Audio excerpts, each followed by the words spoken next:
I'm Brandon Isle with BYU-Idaho Radio, and joining me on the phone is Cline. She's an author and recently released her book, The Wayfairing Widow. Casey, thanks for joining me. Well, thanks for having me, Brandon. It's so exciting to publish. This is your first book, right? Yeah, first full-length novel. Yes. And I have a little novella that's out there, yeah. Excellent. How does it feel to have this out and in people's hands? It feels really good. If you'd asked me a week ago, I'd be like crazy stressed because that's when it released. But this week has been a lot better. It just feels good to have reached that milestone and then, be focusing on, helping with promotion activities and seeing what's going to happen with book 2. So, yeah, very good as of today. Yes. Well, that's good to hear that the stress of the initial launch is over, but it's not over, right? You're still doing the marketing and whatnot. Yeah, I don't know if you're ever officially done as an author because there's always something more you can be doing. Now, tell us a little bit about The Wayfaring Widow. I know this is a historical fiction. Would you call it a proper romance? Is that proper to say? Yes, I would say it's like a clean and wholesome historical romance. My publisher is a small Christian publisher, but it doesn't have like a faith arc or Christian worldview arc in it. But yes, it's just, I call it a kissing book, like a PG kissing romance book. Yeah. And you talk about not having any spice in it, but I mean, there is kissing. But it doesn't go too far. Yes, there are kisses. Yes. Yeah. So, I mean, there's a whole bunch of definitions in the romance world. And so, keeping it in, like, there's levels, there's, hot pepper level, there's all sorts of things. But I would generally classify it as like a PG, clean, wholesome, proper romance that I would feel comfortable giving, like, my teenage daughter, my, 60-year-old aunt, those sorts of things to read. Well, it was such a fun story to read. I have to admit, I've never really read historical romances like this, historical fictions. And it was fun to be in this world and just see this relationship develop between the main characters. What made you decide to write this type of book? Yeah, so I primarily read historical romances. And just throughout the years, I've had the life goal of publishing a book. And with young kids and a full-time job, it just kept getting pushed off, understandably. And then a few years ago, I was like, okay, now's the time. And so I decided, okay, I want to do a historical romance. And I wanted to feature Isabella Bird, who is a real-life English explorer, born in 1831. And she just went around the world traveling on her own, for the most part, to all these wonderful places. And I thought that was really fascinating. And so I wanted to bring fictional characters in these books and have a romance develop between the fictional characters as they travel with Isabella. So a lot of what you experienced was what Isabella experienced in 1854. And this is such a cool time, 1854, like they're able to travel on trains and they're going to Niagara Falls and different places. Did you choose this specific time period just because of the fun things she's doing? So that's like when her actual trip took place was in 1854, and she wrote her own book on it. And so I have her letters home to her sister, if you will, that she published. And so I read that firsthand account. It's called The English Woman in America. And she went all over. She went to Canada. She was in Cincinnati. She went all over the place. But I wanted to choose cities and places that would appeal most to people, that there were exciting things going on. And I had to condense it. Obviously, I think people will get bored if they're on carriages for half the book. Although some very exciting things do happen in the carriages, as I know you're aware, Brandon. But yeah, and so I handpicked, they start in Boston, and then they go to Detroit, Chicago, Niagara Falls, and end up in New York City. And I just love the travel part of it. Traveling is so fun for me personally, and I've been on trains. I have not been in a carriage, but it's fun to see parts of the country that you've never seen before as you travel that way. And it's cool to Hmm. pick out these details. And you put P.T. Barnum in there briefly, and some things Yeah, that yeah. they encounter that you'll go, oh, I know that thing. It's just fun to read just where they are and seeing these different things in there. Yeah, and I hope it sparks someone to be like, oh, what did that look like? And you go and Google it. And, that sort of thing, because I like learning about little lesser known things in history when I'm reading. And so, yeah, I mean, P.T. Barnum's tent was at the Michigan State Fair in 1854. He had a museum in downtown New York. And so, yeah, there's all those little like tidbits that readers can go and learn more if they want to. I'm going to project a little bit, but I'm guessing as you're writing the dialogue in this and deciding what are the plot points in the book, that it can be a little difficult to decide what you want to do. Like there's tension initially in the book with Harrison, the main male character. He's kind of gruff and whatever, and Victoria is a little standoffish for various reasons. Why did you decide to make them the way you did? And then how do you build this tension as you're writing this story? Yeah, so it's the trope, if you will, is called enemies to lovers, and there's obviously forced proximity, which is another common trope in romance, and readers love tropes, and there's ways to kind of reinvent them. And I love an enemies to lovers, just because then they have to go so much farther from really not liking each other than to falling in love. And it's a balancing act as an author to have them each kind of overcome their faults, their prejudices, this lack of self-worth on Victoria's front over the course of the story, and also fall in love with each other while having exciting settings and events and scenes. And so it's balancing all of that and to try to keep good pacing and keep the readers engaged. So yes, that is probably one of the hardest parts of writing a romance, is balancing all of the arcs that go on in a story. How did you decide the characteristics that you gave these characters? Not just the physical ones, but just their temperaments. Is there any of you in that? Yes. There's more of me and Georgina, especially because she gets her spotlight in book two. Um, but yeah, I mean, I can be a little shy, like Victoria is, and a little it takes me a while to open up. I'm kind of an introvert.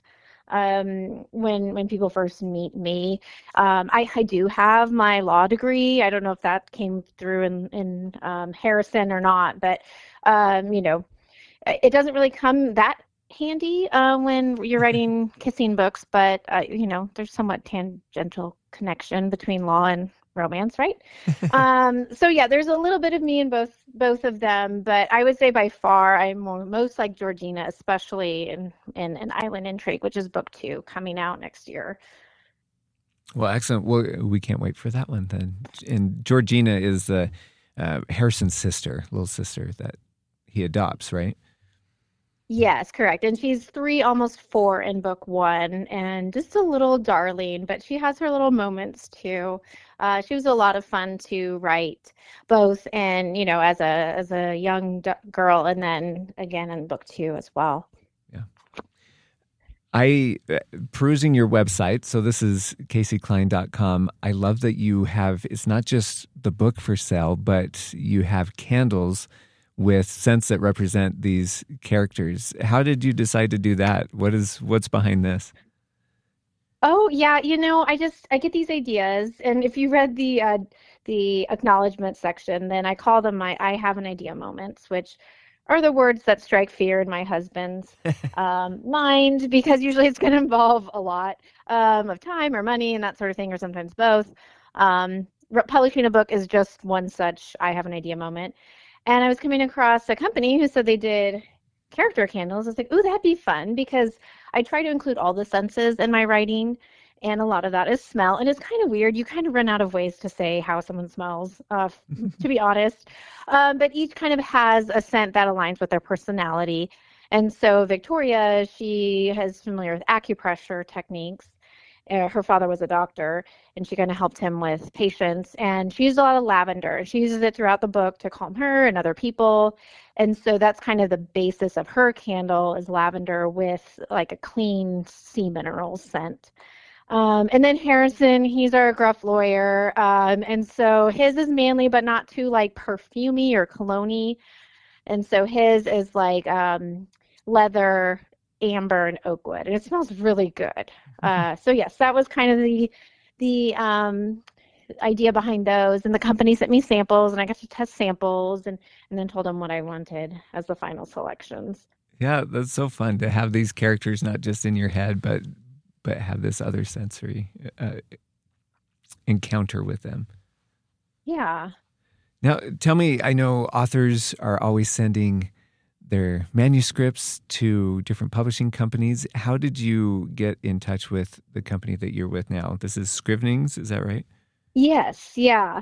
So I'll take you on a journey back to January 2023 when I started querying, um, and it took almost 12 months from January to essentially December 19th, 2024. Oh yeah, 2024. Oh my gosh, it's been 3 years now. I was querying, and that means sending out the manuscript, cover letter. Some have different things they want to see, titles, to agents and smaller publishers. And I received, oh my gosh, I didn't even count. It's probably good I didn't, but probably 50 no's throughout the year. That's And hard yeah, to get yes, that it is. rejection, right? Oh, I know. And so, yeah, when I met you a year ago at the LDSPMA conference, like I had no clue. I was still in the querying trenches, the dark times, I call them. And just wondering, okay, how am I going to complete the publication of this novel? But yes, and then Scrivenings Press sent me the offer in December and then signed with them. And I was very surprised to see a 2025 publication date. Publishing is a slow moving thing. So I was very excited that I would have a novel in 2025 published, and lots of editing and proofreading later. Here we are. Yeah, that it's so cool to hear authors' journeys because I don't think there's an author who has not had so many no's, right? And then it finally happens. What was it like when that book was finally just in your hands and you're like, this is a thing? Oh, I cried. I have a video of it. And I'm not a crier. Like I rarely cry in movies, unless like the animal dies or something like that. Usually if I'm crying, I'm like mad or upset. So, I cried when I opened that box just because it was like able to see and hold what was once a blank page and once was a dream. And so that was a really neat moment. And my kids were there, my daughters and my husband. And I just wanted to show them too, like, don't give up on your dreams. They were through all the struggles with me as well. And so having them there in that moment was really special too. Yeah. Did your kids watch that and have you talked to them about that moment? So I not exactly, but just throughout, the last couple of years, like, well, I don't know how to do this or I can't do that. And I was like, well, did you think I knew how to publish a book or I know how to write a book or, I haven't given up and just trying to instill in them the notion that you can do it. You might not be able to do it yet. You might have falls and stumbles, but if you can set your mind to it, you can. So much so that my older daughter, anytime she says, I can't do it, then she stops herself and says, oh, I know what you're going to say, Mom. Uh, It's getting through then. yes. So you mentioned the LDS PMA conference. So that's Latter-day Saints in Publishing, Media, and Arts. They have this conference every October. How has this group kind of helped you in your process of going from I want to be an author to now I am an author? Yeah. And so I think I was just Googling, because part of like the building a platform is like being part of organizations where you can help others and they can help you. And I found LDS-PMA because they align with my religious views. And so I was like, okay, I'll join. And then they're like, okay, well, we need volunteer help. I was like, okay. So then I applied to be executive secretary. And I think I was like less than a month in, and they're like, okay, you can be our executive secretary. I was like, oh, okay, sure. And then, like a vice president position opened up, and I stepped into that role. And so it's been it's been a very good experience to get to work with fellow creatives and to help make a difference in the lives of those people who are trying to share their gifts with others out there, and just kind of give them networking support and instructional support and that sort of thing. So definitely love the organization, and I enjoy being part of the board and trying to help make sure we can continue offering those services and expanding our reach even to fellow creatives. Yeah, it's so cool to see so many people who want to create different things. I mean, it's like the name is publishing media and arts, and so you don't have to just be an author, you don't have to just be a podcaster or radio guy like I am, but there's so many different ways to share this gift of creating content with other people. Mm-hmm. Uh, Yes, I agree. what advice do you have for someone who is at the beginning of their journey and they have this idea and they're not sure what to do next? What advice would you give them? Oh gosh, isn't that me though? I feel like I'm still at the beginning, like, 3 years into this. That's still at the beginning. But just don't give up. It's hard. It's long. It's it'll knock you down. I'm one of the most impatient people out there, and so yeah, I wanted to have everything done fast and soon and that sort of thing. So just be patient with yourself and be patient with the process, and just don't give up because it is hard, but it's worth it. Now, you mentioned another book coming soon. How many are going to be in this series? So right now, my contract with Scrivenings and what I have in my head so far is three. And, one this September 2025, September 2026, and September 2027. And then we'll see from there. And we'll kind of see where I feel guided to go next and that sort of thing. Because, I mean, Isabella did travel beyond these three trips that I have the first three books kind of fashioned after. But they do seem a little intimidating, like Tibet, Japan, China, Morocco, those sorts of things. So we'll kind of see how I'm feeling, a year and a half from now when it's time to see if I'm going to do more in the series or not. Yeah. Well, we can't wait to have more of these. Well, thank you. No, that's the lifeblood for authors, is just knowing that others are finding joy in what we are creating, and not just authors, any creative. That's just been the best part of this, and connecting with people on a one-by-one basis, and getting emails saying, "Oh, I loved your book," or "It really touched me." Like, that's what keeps me going during these hard times. What's the best way for people to find this book?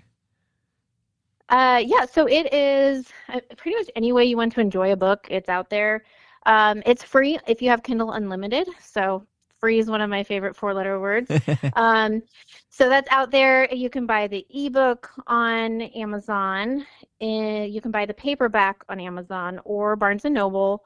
And then an audiobook, it's available on Audible, Amazon, and Apple Books. So, and honestly, the audiobook, narrated by Noah Wall. And she did a fabulous job, and that might be my favorite way to enjoy the book. I got fresh chills listening to it when she narrated. So yes, it's out there in whatever format you like to experience your books in. Excellent. Well, the author is Casey Cline, and the book is The Wayfairing Widow. Thank you so much. Thank you, Brandon.